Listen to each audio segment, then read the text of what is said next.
Are Republicans having fun these days? I wouldn't describe it as fun. I enjoy my job, but I'm not sure that fun is the right term. I think we're winning more than we're losing. Some of that is due to Republicans, but a lot of it, as you pointed out, Leland, is due to Democrats. As I've said before, you never interfere with your opponent when he's kicking his own ass. Are Republicans heeding your advice or just you? Well, Republicans, we have a lot of free-range chickens in our party. People think for themselves. But I think for the most part, we have stayed together. We just passed the big, beautiful bill, or the reconciliation bill, which I think is going to be good for America and ultimately good for our politics. We've gotten lucky, bad for America, good for Republicans with Mr. Mamdani in New York. If I didn't know better, I would think he was a Republican plant. If I didn't know better, I'd think that Republicans had created Mr. Mamdani in a petri dish in a genomics lab. He's clearly from what I call the Gary Busey wing, the cray-cray wing of the Democratic Party. That's bad for New York, but it's certainly good for Republicans. It's bad for New York, agreed, and he's gotten a lot of traction. He won the Democratic mayoral primary because he wasn't talking about Donald Trump. He wasn't opposing Trump. He was talking about high prices and affordability. And you and I think, both agree that his solutions to those problems are wacky. They've been tried before. They fail. They have predictable results. But he has found a touch point where there's anger and energy. Saw this today on the World Wide Webs. Take a look. I'm wondering if anybody else is feeling like they're drowning and they can't get out. I work overtime and I cannot get above water. I mean, I literally have no gas for next week. It was either that or get a few groceries to get by.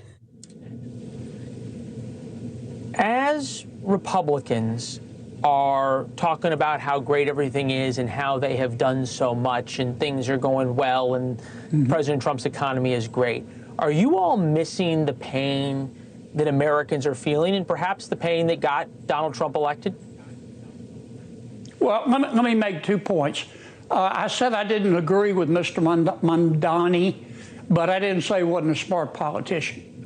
He is talking about the things that moms and dads worry about at night when they lie down to sleep and can't. And one of those is inflation. And he's probably going to win. The problem with him is that his recipe for solving inflation, neo-socialism, is just going to make it worse. If you don't believe me, I give you Bolivia. They just had an election where the people threw the socialists out. But in my opinion, and I've said this to him myself, President Trump is not talking enough about the economy, and specifically inflation. People are tired of paying more to live worse. Republicans promise to get prices down. There are things we can do to do that we are doing, but I don't think the president's talking about it enough. Why not? Don't know. The president's never really liked to talk that much about the economy as long as I've known him. He loves talking about immigration and foreign affairs and reorganizing government and crime. But look, he won the election, in my opinion, over Vice President Harris because Trump represented hope and Ms. Harris represented more hurt. And I would define that, the hope versus more hurt, in the context of the economy. Just what Mamdani's talking about in New York, and it's the reason why I think he's probably going to win. Now, you think about right now, this is Consumer Price Index, July 2025 numbers, eggs up 16%, coffee up 15%. You think the problem for President Trump talking about the economy is that when he does, people don't feel as though he understands their pain? He has a lot of wins to celebrate. Stock market's at an all-time high, on and on and on, granted. But he doesn't communicate to people that he feels the insecurity that they do, that I think you're picking up on. Well, if I were he, I would ask the networks, including yours, to give me 30 minutes, and I'd talk straight to the American people. I'd say, look, I know you've read that inflation is down, and it is, but all that means is that prices are going up less quickly. That doesn't mean that prices are falling. And then I'd tell the American people, here's what we've got to do to get prices down. Number one, we've got to deregulate the economy, and because that adds costs to goods and services. Number two, we've got to get control of our spending so there's less stimulus to the economy. That'll cause long-term interest rates to go down. I would talk, frankly, about the things you have to do short of a recession to get prices down. And I would explain to them what I was doing to do that.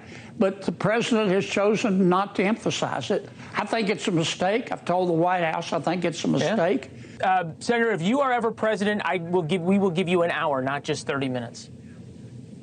I'll take it, man. Good to see you, sir. Thanks for being with us.